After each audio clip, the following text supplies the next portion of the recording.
नेपाली जनता, तपाईहरु सबैलाई नमस्कार।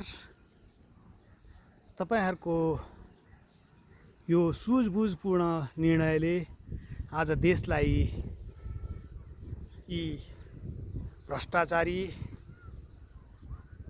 यी तानाशाही प्रवृत्तिका जुन मै खाऊँ मै लाऊँ सुखसैल मोज मै गरौँ भन्ने प्रवृत्तिका नेताहरूलाई झट्का लगायो र हेर केपी बा, यी तिमीलाई पनि ग्रहण लाग्यो। यदि राम्रो काम गरेको भए कसैले पनि बाई बाई भन्दैन थिए। आज बाध्यताले प्रकृतिले पनि बाई बाई भन्यो। आजको दिन सबैलाई दुःख दियो। हेर्नुस्, प्रकृतिले पनि तिमीलाई बाई बाई भन्दियो।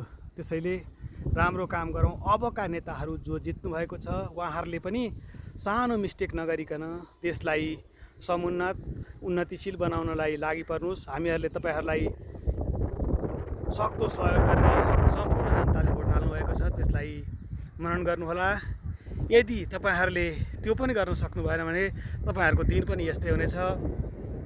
एकजना हेलिकप्टर चढेर भाग्नु पर्यो भने तपाईहरु त सम्भवतः माटो मुनि पुग्नु पर्ने हुनेछ। त्यसैले तपाईहरु होस पुर्याएर आफ्नो विचारले मन्थन गरेर सत्ताको लागि लुछाचुडी गरेर भागबण्डाको लागि देशलाई रित्याउने काम गर्नुभयो भने तपाईहरुको पनि हालत यस्तै हुनेछ। बिचरा केपी बा, तिमीलाई त छेक्यो बा, के गर्छौ हेर, यस्तै हो। जो अहमताले भरिपूर्ण छ त्यसको लागि यस्तै दर्दनाक परिणाम आउनेछ। जय होस्, जय देश, शुभ रहोस् सबैको। जय होस्, जय होस्, जय होस्।